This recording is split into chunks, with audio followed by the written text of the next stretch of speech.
Welcome to Married to History, where we try to be informative, entertaining, and family-friendly. Aloha, I'm Christopher. I have a fancy piece of paper on my wall that says that I know more about history than most people do. I'm Shirley. I'm a homeschool mom that relies on good curriculum, Christopher, and the sound of music to teach our kids history. That was a good one. I like Sound of Music. Mm-hmm. Edelweiss is very good. I heard this beautiful arrangement of it. Mm-hmm. Sorry, yes, script. Okay. I didn't say anything. Before we get into our episode, let's take a minute to talk about something from a past episode. It's important to keep in mind that Shirley doesn't warn me about our topic beforehand. Yep, it's fun for me to see what he knows right off the top of his head, and that means sometimes we miss things. If you would like to hear a more comprehensive and well-prepared episode on any topic, just let us know. So, honey, what have we learned since last time? The only thing I remember is I found out the origins of the word midwife. Okay. So mid, if I remember correctly, it comes from an old English word, which basically just means, old Germanic word, now I can't remember. It was English or Germanic. English is a derivative for Germanic. Yeah, they're both the same. Anyway, it's an old word where mid meant with. So midwife literally meant the person who was with the wife while she was giving birth. That makes sense. Okay, something that I learned as I was looking up, I'm way behind on our social media, by the way. I like to post pictures on our TikTok and Instagram and Facebook, like pictures about each episode. Mm-hmm. So our episode 26 just posted. Numbers mean nothing to me. And I'm just now working on photos for episode 24. Oh, you're behind. Yeah, a couple episodes behind. Anyway, so that was our Banana Republic episode. Okay. And so I was trying to find a picture of the logo for the old United Fruit Company. Did you try the Wikipedia? I did. They did not have a logo. Oh, okay. So I went to Chiquita Banana, though, because as we established, Chiquita is the United Fruit Company. They changed their name at some point. You mean Chiquita was the United Fruit Company? Yeah. Anyways, so on their website, their company website, they have this fun little slideshow. It's like a timeline of the history of their company. Oh, yes, you were showing me this. It was great. I encourage everyone to look it up because they have a slide of like, Chiquita's the best because we're awesome. And when you think banana, you think Chiquita. Next slide is like the year that it was founded. The next slide is like, what did it say? It's the Great White Fleet one? Yeah, it jumped no, it said in such and such a year it merged with some other company. Oh, okay. And then it jumped to the Great White Fleet, which we didn't talk about, but if you Google Banana Republic's Chiquita Banana United Fruit Company, the Great White Fleet will come up.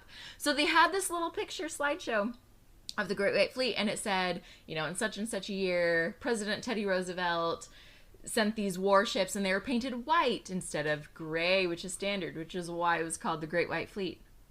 The slide didn't say a dang thing about what that has to do with Chiquita Banana. It explains nothing about what that has to do with the history of their fruit company. And then the next slide, they jump like 25 years to when they changed their logo to have a little banana woman. It was like you just jumped over all of the Banana Republic stuff and didn't explain a dang thing, which of course they didn't, but I thought it was odd that they included the Great White Fleet when they could have just ignored that completely, because they didn't explain what it meant or why it has anything to do with them. But yeah, I thought that was funny. You have to do more than just nod your head. Oh, sorry, yes. This is an audio format.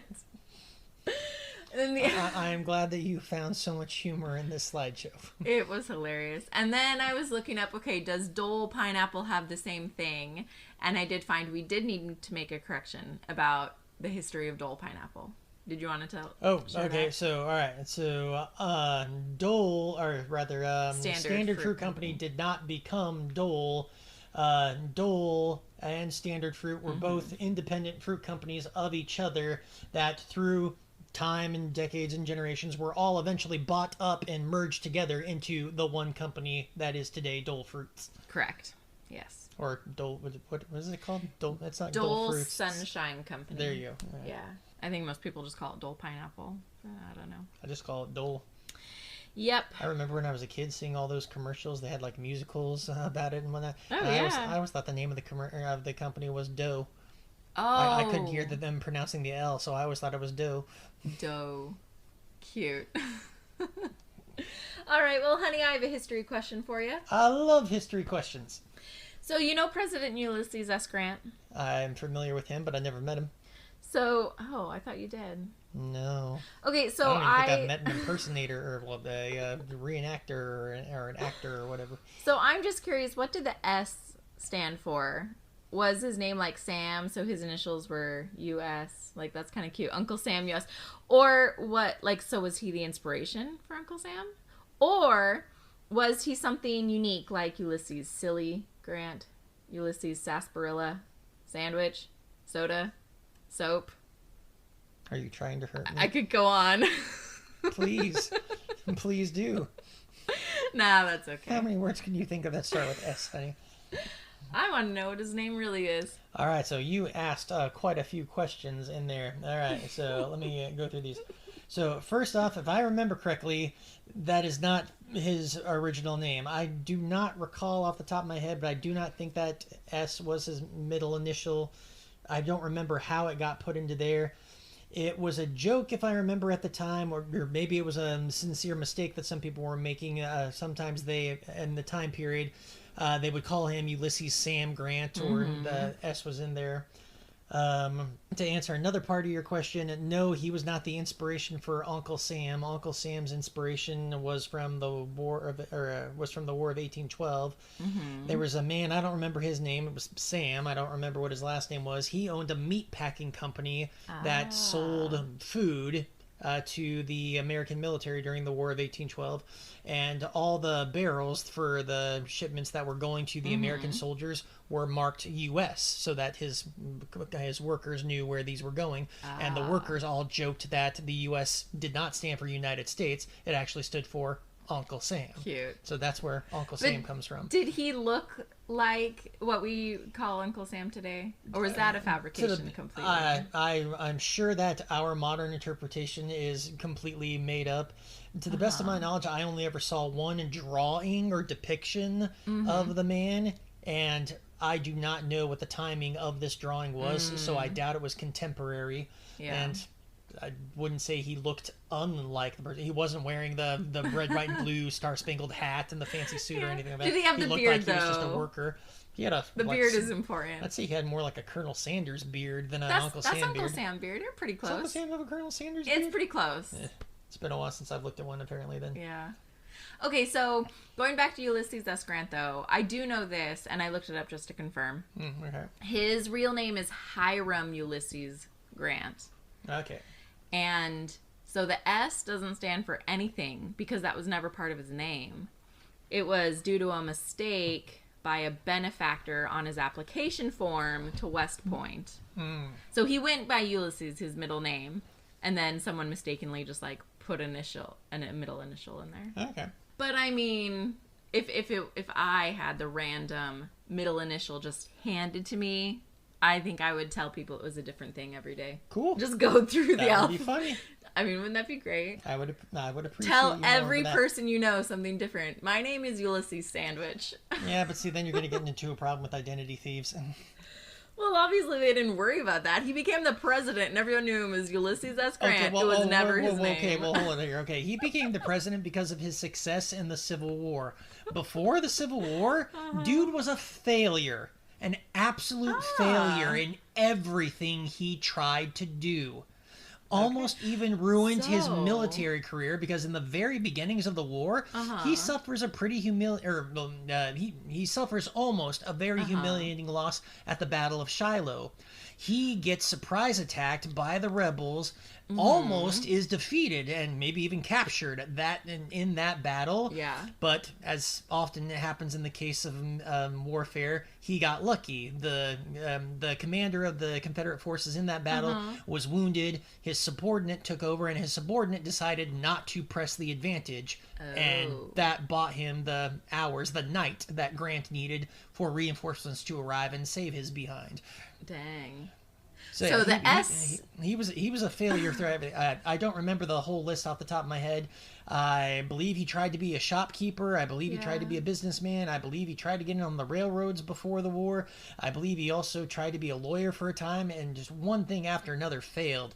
If I remember correctly, he was in debt when he married his wife. I don't believe that her father liked him very much because he saw this guy as being a debtor or a problem. I think he actually ended up working for his father-in-law too for a time because they were hard up for money. I don't remember it all off the top of my head, but I remember he was one of those stories where he failed at everything he ever tried to do and got lucky. He did manage to find his groove eventually in the Civil War. Interesting. So the S should stand for stupid or stinks. It's kind of mean. Or surprise attack. Kind of mean also. I mean, I don't know that he was a stupid man, but yeah, his many failings would indicate that, he wasn't a scholar. Fail doesn't start with an S, and I was trying to think of any synonym I could think of. You're being mean to him. What did Ulysses S. Grant ever do for you? You just told me that he was the worst. I did not say he was the worst. Things. I said that he was a failure at several things. Okay. I didn't say he was the worst. Sorry, when I hear you say the worst, I think that you're saying that this person's one step above Hitler as far as humanity is concerned. And no, that's not what I think of. That's extreme. Yes, I agree, but that tends to be with the joke that you're making, at least whenever you say that things or people are the worst. Except all I'm saying is that he wasn't very good at any of the ventures that he tried. The guy was probably doomed to be a mediocre man his entire life, never doing anything that would get his name in the encyclopedia or the history books. But with time, he got lucky. Okay. So tell me more about that then. How did he go from failure to president? Okay, so it's entirely due to the Civil War. So, like I said, at the beginning of the war, he gets embarrassed at the Battle of Shiloh. Wait, he's on the Union side. He's on the Union side. Very clear. He stays on the Union side. If I remember correctly, he's from Ohio. Okay. I think. So yeah, he was a devout Northerner, devout Union man. I don't remember if he fought in the Mexican War before or not. A lot of the Civil War officers did. I don't remember if he served in the Mexican War at all or not. But anyway, so yeah, in the beginning of the American Civil War, he almost loses the Battle of Shiloh, and arguably that should have put just a dead end in his career right then and there. But I don't remember exactly how, some way, somehow, he stayed in good enough graces, was able to get other commands, was able to win some more victories, and his big break comes when he's given command of the army in charge of taking Vicksburg. Okay. In the early part of the Civil War, the Union is able to almost completely capture the Mississippi River. But there's one fortified place, Vicksburg, left on the Mississippi River. This is the last link that the Eastern Confederate States have with the Western Confederate States. If Vicksburg falls, then the second part of the Anaconda Plan, the cutting the Confederacy in two, will be successful. Grant is put in charge of that operation. It's a long campaign, but he eventually does get Vicksburg to surrender on all days of July 4th, 1863. Right after the Battle of Gettysburg has been won. So July 4th, 1863 is a beautiful day for the Union. The sun is shining. So the heavens are smiling. And so from there he goes on and he wins some additional victories in the West. So this is one thing that a lot of people don't think about too much with the Civil War. Well, yes, Robert E. Lee and the Eastern Theater was making a big name for himself and was just embarrassing Union generals right and left. In the Western part of the Civil War, that is not what was happening. The Confederacy was losing. They were losing a lot more than they were winning. So Grant has a lot more victories out there. And eventually, his victories get the notice of Lincoln. Lincoln, as we may or may not have discussed before, was firing Union generals left and right because they kept getting embarrassed by the Confederate Army, or they kept turning tail and running away from the Confederate Army or whatnot. So he finally decides that, all right, Grant, this hero out west, he's won a lot of major victories. All right, let's bring him over here. Makes sense. And in his first go at Lee, he does fail. And I believe their first go at each other is the Battle of the Wilderness. Grant does lose this battle. I think it would be fair to say that it was a draw, but he loses in that he does not succeed in destroying Lee, and Lee manages to stop Grant in achieving his goals. But whereas so many commanders before that fought against Robert E. Lee, Robert E. Lee by this point had gotten very used to the idea of, okay, all I got to do is whop them once, and then they're going to go back home with their head between their legs in defeat. Grant didn't do that. Grant said, all right, yeah, we lost, so change of plans. He did not retreat back to the northern states. They stuck around, and he came up with a new plan. And Abraham Lincoln didn't fire him. Lee is going to stop him and thwart him a couple of other times, but eventually by this point it's going to become clear to Lee that, okay, Grant isn't the type of guy that's just going to run away, and also by this point the Confederacy is just exhausted and Grant is still receiving fresh troops and fresh supplies all the time. So I think it's unfair to say that, Grant was just as good at Lee or better than Lee because he defeated Lee. I think it's more so, logistics is what defeated Lee ultimately. And it would be, perhaps there would have been some difference if the two of them had fought together when the Confederate Army was at its prime. But that we digress. You just don't want to give him any credit. I didn't say that. I do give him credit for, he stuck around. He didn't run. He didn't run back home. If I remember correctly, there's at least one point in time where several other people, because Grant was not widely popular amongst the officer corps. I don't remember what it was. Either they found him brash or they didn't like that he drunk and he smoked so much. If I remember correctly, he never did drink on duty, but I might be wrong about that. That's more than some military officers can say. Yeah, but at least at some point in time, some people were trying to get Grant fired. They kept telling Lincoln, "Gotta get rid of this guy. He's trash." Yeah. But Lincoln, I believe it's one of his more famous quotes, goes on to say, "It's like, no, he fights." The reference being that Grant doesn't run away. He sticks around. He's doing the job, unlike everybody else, that I told him to do. Okay. And so Grant is eventually, like I said, Grant is going to get defeated by Lee on a couple more occasions, but eventually Grant is able to take the city of not St. Petersburg. Wrong country. Yes, of Petersburg. That's like the last, he surrounded Richmond, the capital in Virginia. Yeah. Petersburg is the last rail line that actually connects into Richmond to give the city any kind of supplies or anything to that nature. That's important. With Petersburg fallen, now the capital is surrounded. Capital falls a couple of days later. Lee and what's left of his army is running away on a desperate attempt. There's one bridge or one railway line that has a hope of getting him to get out of Virginia and down south into Georgia or the Carolinas, where he could try to possibly fight on a little bit longer. But Grant and his forces are able to cut him off before he's able to get there. So Lee is forced to surrender at Appomattox afterwards, because there's no hope for him of being able to escape to fight another day. And then the war ends. The war eventually will end. It's going to take a while after Lee surrenders for everybody to surrender. If I remember correctly, the last Confederate entity to surrendered in the late 1860s. It was a privateer that they had out in the Pacific Ocean that continued to raid even after the war was over. They just didn't believe the reports that were getting to them. That's the wrong side of the world. But there was Union interest over there, and they were harassing Union ships over there. That's the opposite side of the country. You'll love this even better. When the crew of that ship, I don't remember what it was called, when the crew of that ship does eventually get convinced that, the war is over, rather than just like sailing into San Francisco and saying, all right, we're done. Yeah. They sail all the way around through Asia, through the Indian Ocean and up the Atlantic Ocean to Great Britain. What? And they surrender there. Why? How long did that take? A while. I don't know the dates and times off the top of my head, but I'm sure it took them a while. Yes. That's ridiculous. I could be wrong, but if I remember correctly, it was the idea that they would rather surrender there in a neutral country than surrender to the people that actually beat them. But like, what does it mean if you surrender in England? You just go to England, you pull up to a telegram office and like, hey, can we send a letter to the South? Honestly, I'm not sure. How do you... My guess is they pulled into Britain. They would have been allowed to pull into Britain because Britain wouldn't have had any reason to say, no, you're not welcome here. And then they just, retire the ship. They haul down their colors. I don't know if they sell the ship. I don't know if they send a telegram to anybody. Maybe they go to an ambassador or something of that nature to say, hey, we're turning ourselves in. And probably a part of it is also the idea that, if they turn themselves here in Britain, then they don't have to worry about war crimes trials or any kind of punishments. For going back to the States. Yeah. And the latter part, though, is just a guess. I do not know for sure. I don't even remember the name of the ship. Yeah.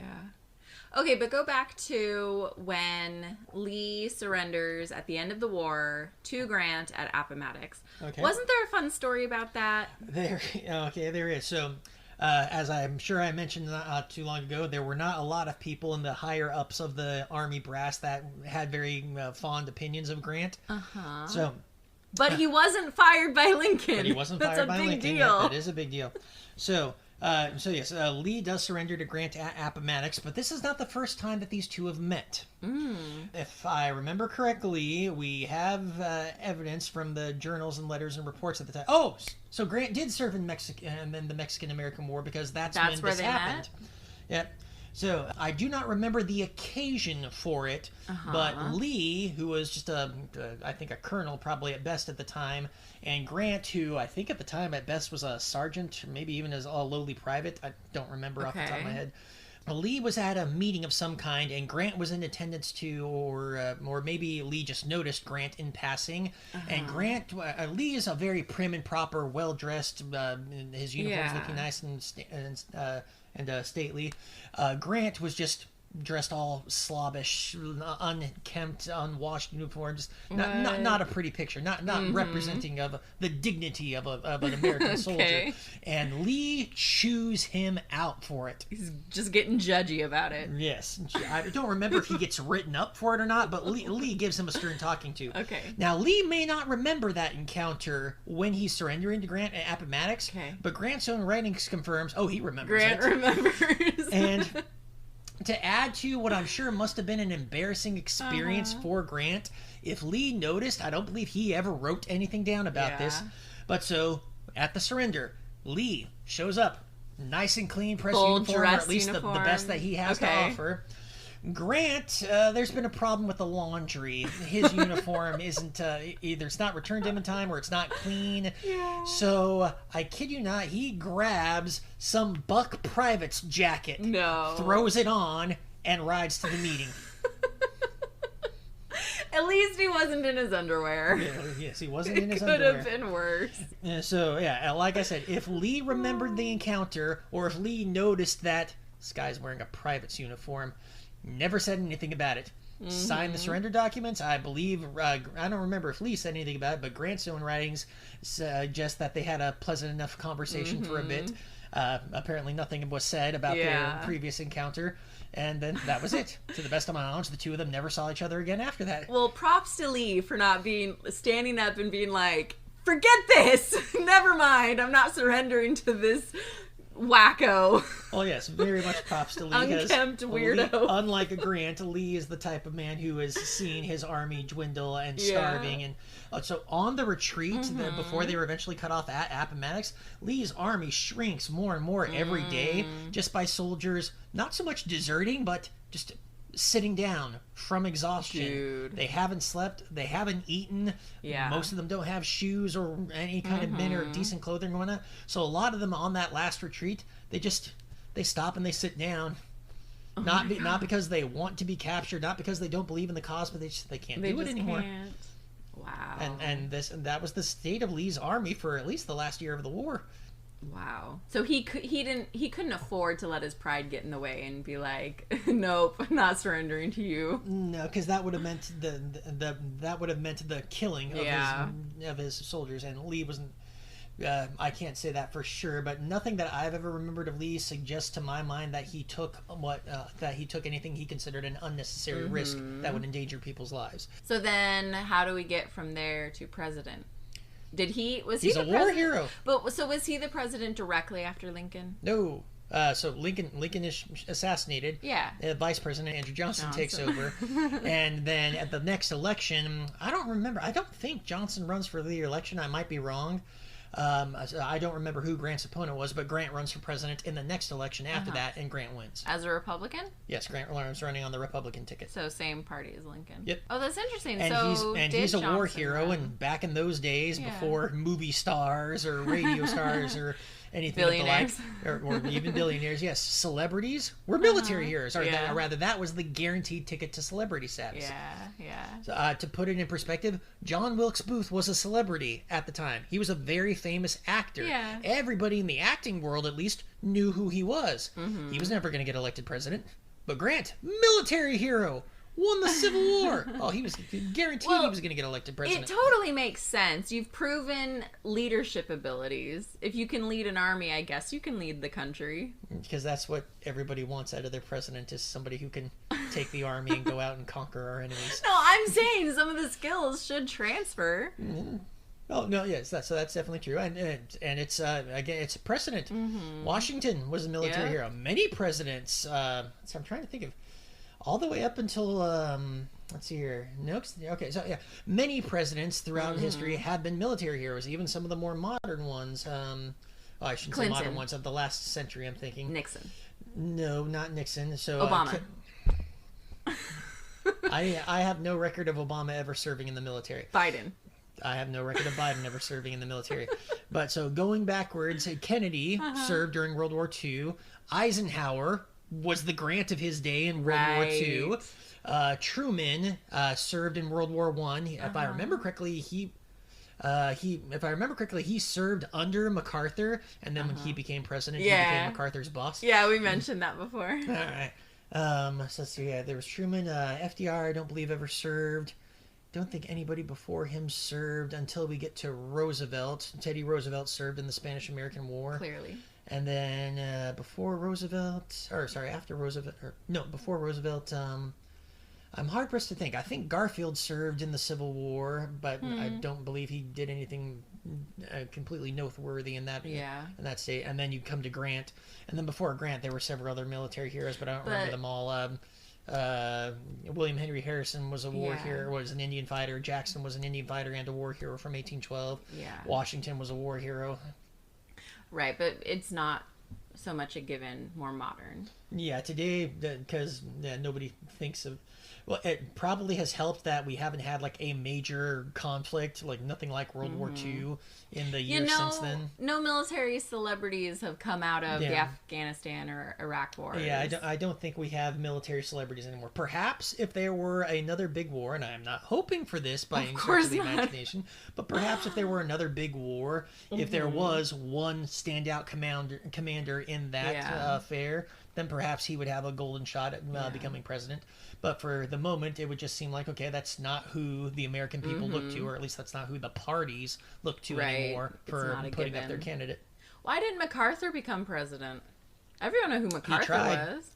So so he wanted the job. It is undeniable that he wanted the job, and he did try. And towards the end of his career, this was a very big sticking point for him because there were a lot of people. He had a lot of, I don't know if friends is necessarily the right word, but at least people that owed him favors, I guess you can kind of say. Frenemies maybe, who wanted him for the nomination, but for choices that were bad timing and bad calls on him as well. He's not innocent. He's not innocent in this, and on other affairs going on in Washington. Just every time the opportunity presented itself, the parties or whoever went with somebody else instead of him. If I remember correctly, I don't think he ever even contended in the primaries for the spot.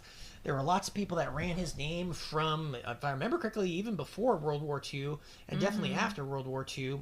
But again, his own choices and timings and whatnot distracted from that. I'd say he probably had a golden shot at running after Eisenhower did, but by then, if he had kept a good reputation, but by then he had done a lot of things that kind of ruined his reputation. He had gotten mad at a lot of the wrong people. He had insulted a lot of the wrong people, especially during Truman's presidency. He made a very big enemy of the White House, and that cost him a lot of prestige. Yeah. So after World War II, yes, he could do whatever he wanted to. I mean, he was SCAP, the supreme commander of the Allied powers. Japan was basically his territory. Right. The international community recognized that, he's in charge. He can do whatever he wants there. But as a military officer, he was still subject to the orders of Truman. Right. So that was a sticking point for them. Yeah. And I don't. As far as his social context and his political context, not after that, he burned too many bridges, and that's the thing. If I remember correctly, he died fairly bitter about the idea too. I would not be surprised. Yes. Okay, so back to Grant though. Did he do anything noteworthy during his presidency? Yes, actually, and I think that history doesn't give him a fair amount of credit for this. So, so after the Civil War is ended, Reconstruction begins. The idea of, we've got to put the country back together. We can't do what has been done traditionally in militaries in the past, and that we raid the heck out of the losers, bring all that loot back up north with us, and let the losers just lick their wounds. No, because these are Americans. We got to put the country back together. Yeah. So there's a lot of corruption, a lot of bad things that go on during Johnson's administration. And that was directly after Lincoln. Directly after Lincoln. A part of this is because Johnson is a Democrat. Lincoln purposely chose him in the hopes that this would help bring the country back together, or bring the Confederacy back into the Union. That, hey, I'm putting a Democrat as the vice president. Interesting. But unfortunately, what ended up happening was that Johnson and Congress, because Congress was Republican at the time, just ended up constantly butting heads over how Reconstruction should be done. And then you don't accomplish anything. Yeah, the biggest overall argument that I can recall at the top of my head was, all right, was the Confederacy rebellious states that and the rebellion has been put down, or were they an independent nation that has been conquered by the northern states? If the former, they were just rebellious states, then the administration of those states is at the determination of the President of the United States. Okay. He's in charge of what to do with them. But if the Confederacy was a foreign nation conquered in war, Congress gets to decide what to do with them. And that argument alone was never really settled between the two groups. Ultimately, Johnson ends up having more control over the matter than Congress wants him to have. But there's a lot of things that he really doesn't do. Johnson does not make a lot of efforts in stopping a lot of the things that are going to be the racist legacy, if you will, of the Jim Crow era, the Confederate legacy of the South for the next 100 years or so. But when Johnson's out and Grant comes in, Grant does a very good job, or at least his administration does a very good job about getting rid of a lot of these things. Among my favorites, and I think one of the best accomplishments that he doesn't get credit for, is under his administration, the Ku Klux Klan gone. And I mean gone. They were destroyed. No longer any kind of power or threat to anybody. No longer any kind of functioning. But they came back. Because, they came back because during Grant's presidency, definitely after his presidency, but I think even during his presidency, the Democrats managed to regain control of Congress. And when they do, they quickly put an end to. But by the early 70s, late 70s, 1870s. Yeah, 1870. Sorry, and I think it's early to mid 70s by then. So the war has been over for at least 5 years at this point. As is classic with Americans, we get tired of the amount of money and time and resources that are being spent on this project. There's a lot of soldiers still in the South and whose mommies and wives and whatnot want them to come home. So under tremendous pressure from Congress, eventually Reconstruction is ended by Congress's decision. When they end Reconstruction, basically they leave the South back to itself, and this is when the South, without the military support, especially because all the troops get pulled out to make sure that the South is doing what they're supposed to be doing. I apologize, I'm going off a lot of excuse here. All right, so it's often today we often say that we need new laws because the laws we have aren't doing enough. And I would say that no, that's not the case. Usually they just need to be enforced. There's the problem. The laws we have are good, they're just not being enforced properly. And the same thing happens in the South during this time. So the 13th Amendment ends slavery. And that should have been enough to settle everything. But because the South is continuing to deny rights to the freed slaves, we got to issue the 14th Amendment.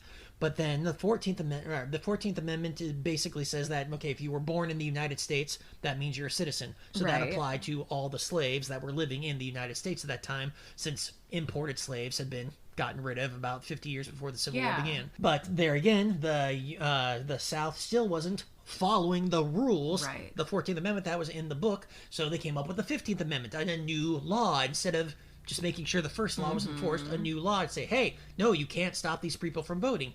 But then, as most of us will know from history, even that one, they didn't enforce it until you get all the way into the 1960s when they finally get around to enforcing, or at least better enforcing, these things. So it's without the soldiers to make sure that rules are being enforced, not only does the things like the Black Codes and the Jim Crow era start coming up all over the place in the South, because the South, a lot of the white Southerners are very, very angry at blacks that are living in the United States at the time. They are blamed for all the problems that are going on. And to be fair, a lot of people tend to think that, all the blacks that were in the South were uneducated slaves.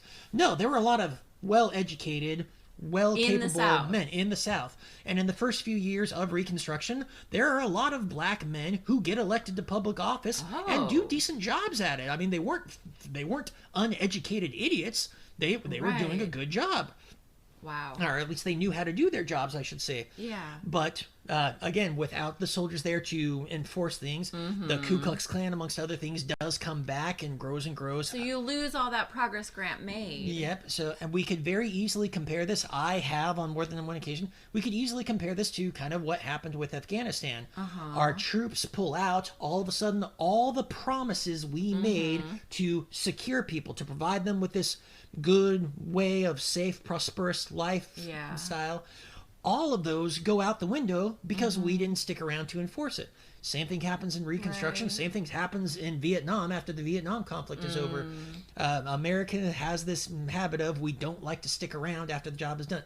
But we don't want to stay there forever. We can't stay there forever because that's not good either. And there's the problem. There's the disagreement over how long we need to stay, and this will sometimes get us into trouble. Yeah. So yes, it's because the Democrats getting back into Congress, because then they are not fans of Reconstruction. It's because of popular support in the North wanting the Reconstruction to end. This has been enough money and resources been wasted on the project. We have a short attention span for things. Yes, the soldiers leave. A lot of the South is just left to itself. And like I said earlier, this means that this leads to the Black Codes, the Jim Crow era, and so forth. That is going to continue in the South all the way up into the 1960s. And some people would argue that it's still there today. I would love to have a conversation about the merits of such an argument, but it is not one that I believe. I am not going to deny that there is still racism in the world. Oh, there absolutely but is. I think it is. I think it warrants discussion about whether it is as bad as some people would have you believe. Well, and I think it's. I don't know. We don't live in the South, but from anecdotes I've heard, it seems like there are certain pockets of racism that are stronger in some places than others. Well, not just from that, from friends that we have in the South that I've talked to who don't describe any of these things. Though granted, the vast majority of those friends are white. So. They have a different perspective. But no, like I know like one example, segregated proms. In at least this one town in the South that I heard about, they were still doing segregated proms. Like within the last 10 years, which is absurd. I would say that is very absurd. I would wonder, though, being of the modern day, okay, was that something that was mandated by law, or was that something that the locals wanted on their own accord? No. See, and I don't think... Because a lot of this stuff I don't think is law anymore, because you've got the Civil Rights Amendment and all that.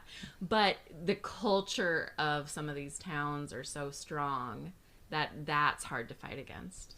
Okay. But I don't know. That's so it seems to me like if that is true, then that's one of those cases where that sounds to me, if that is true, that sounds to me like that is a legitimate identification of segregation, and I will gladly be among those supporters that say, all right, send in law enforcement, bust that up, stop it, prosecute anybody that resists. Yeah. Because they're breaking the law. So that would be a case of, no, there's a law against this thing, and it's not being enforced. We don't need another law that says, that will specifically say proms shall not be segregated. We just need to enforce the laws that exist on the books. Yeah.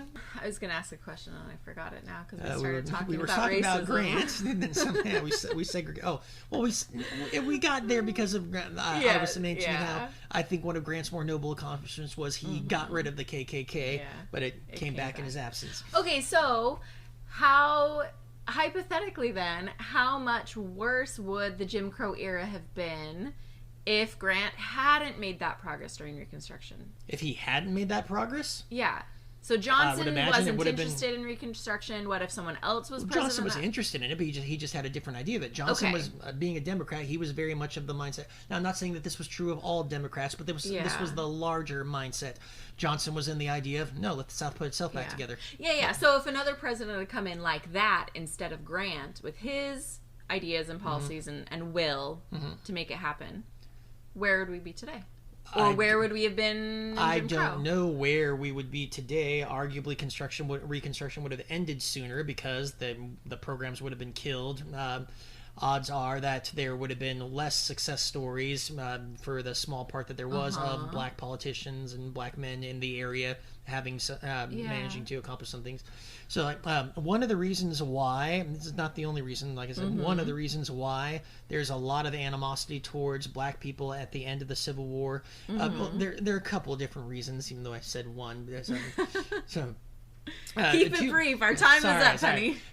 Two of the big reasons off the top of my head were, first off, the North obviously was making the war about them, and so was making it about liberating the slaves. Yeah. So in the minds of the Southerners, it's the slaves' fault that the North waged this war on us. Okay. And again, for the Southerners, there are a lot of carpetbaggers and bad people that are coming into the South.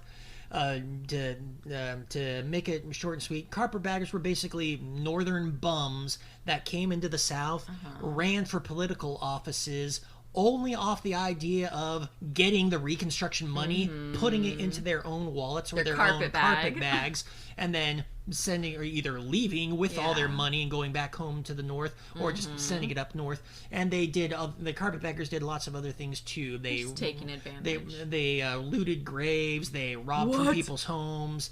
Yeah, they would dig up graves looking for loot. People would be beard with golden watches and stuff like that. Oh my gosh, that's different than just like raiding a town. Yeah.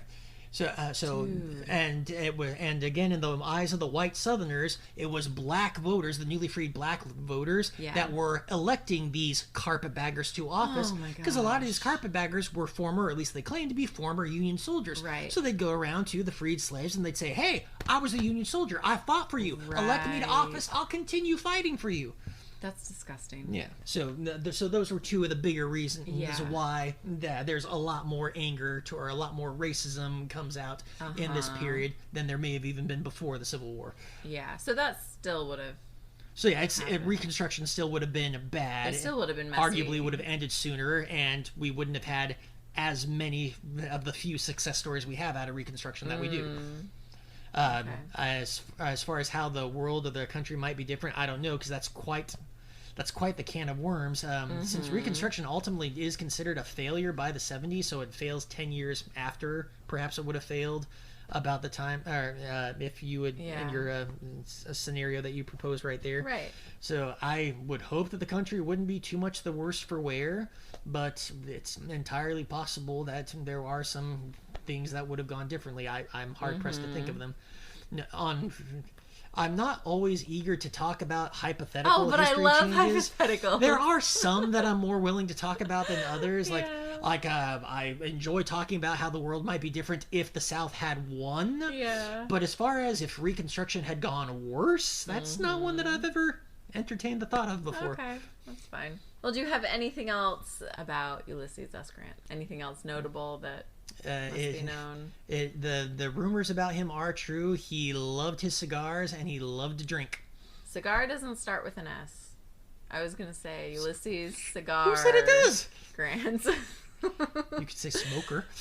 There you go. I've been trying to think of S words, but I'm completely blank. Okay. I do have one more story for Grant that you might find. Okay. He was supposed to be with Lincoln that night.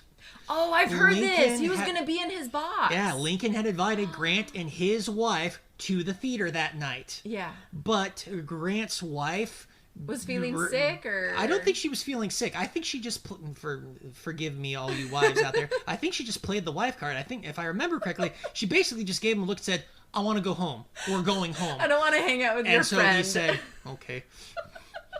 So yeah, they were on a train headed home. Dude, would Booth have killed him too? Was he enough of a threat for Booth to save a bullet for him? I wouldn't be surprised at all if Booth had tried to shoot him too. As it turned out, the guy who was with them, I think he was a colonel in the British Army that had recently married some, I don't remember what the connection was, but the other guy who was with her, he was a military guy, but I don't think he was American, and I don't remember who his date or his wife was who was with him there. So, but Booth didn't try to do anything to them, at least not that was ever recorded. Wow, that could have changed things. Mm-hmm. Well, no, I don't... honestly, I don't think that would have changed things. Well, maybe of all possibilities, Grant might have caught Booth, but I don't think that's a legitimate thing to wonder about. Booth would have probably still gotten away with shooting Lincoln, and that's all that would have mattered. Whether or not Booth got away wouldn't have mattered. Well, I wonder if he would have killed Grant, how that would have changed. Oh, okay. If he Wait, killed did Grant the too. war end before or after the assassination?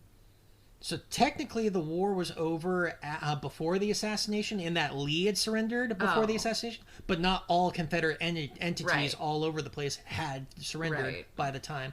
I don't remember the date off the top of my head, but I think the official ending date of the Civil War is after Lincoln's dead. I'd have to look that up again because I don't even remember what. I am among those historians that say it was over when Lincoln surrendered, but there is an Lee official... surrendered. What did I say? You said Lincoln surrendered. Oh. It was over when Lee surrendered. I know that there's some official date out there. That when Congress declared it officially the war. 10 years later, whenever that boat finally was done sailing that's to when the Great last Britain. person surrendered. That does not mean that... Okay, so I want to remember, World War II ended in August of 1945. Okay. The last soldier to surrender, if I remember correctly, surrendered in the 70s or the 80s. There was some Japanese soldier who had been hiding out in the Philippines all those years. No way. I might be getting my decades wrong, but no, there was a Japanese soldier who was hiding out in the Philippines. He didn't know. All that time. And people knew about him, but for whatever reason, he never surrendered. That's awesome. And has nothing to do with Grant, so we're going to end unless you have something more. No, that's a cool story. So yeah, so he but just remember that his wife wanted to go home so badly, but when they got off the train, there was a telegram waiting for them. Oh my gosh, the word got there that fast. And I don't remember if it was as soon as they got off the train or if it was like, okay, they did manage to get home, maybe started unpacking their bags, and then there was a telegram for him. But yeah, the point being that his wife didn't get what she wanted anyway. Oh, I was gonna say she would have been like, "See, it's a good thing I wanted to go home." I think Grant's wife would have been the perfect actress to play "My evening is in danger." That's perfect. I can see Grant saying, "But honey, we're talking about the greater good. Greater good. I am your wife." Thank you for listening. If you liked what you heard, then please subscribe, tell your friends, and leave us a 5-star review.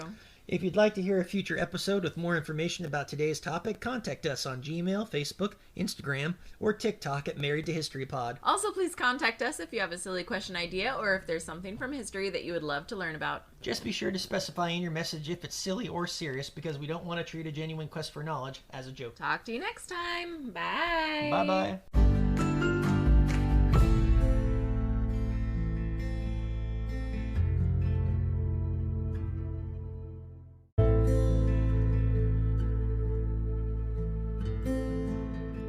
Welcome to Married to History. Did you say it wrong? No, but that felt weird. I don't know. Shut up. She's literally the first line. I'm not trying to. Okay. Also, please please please speak English. Shut up.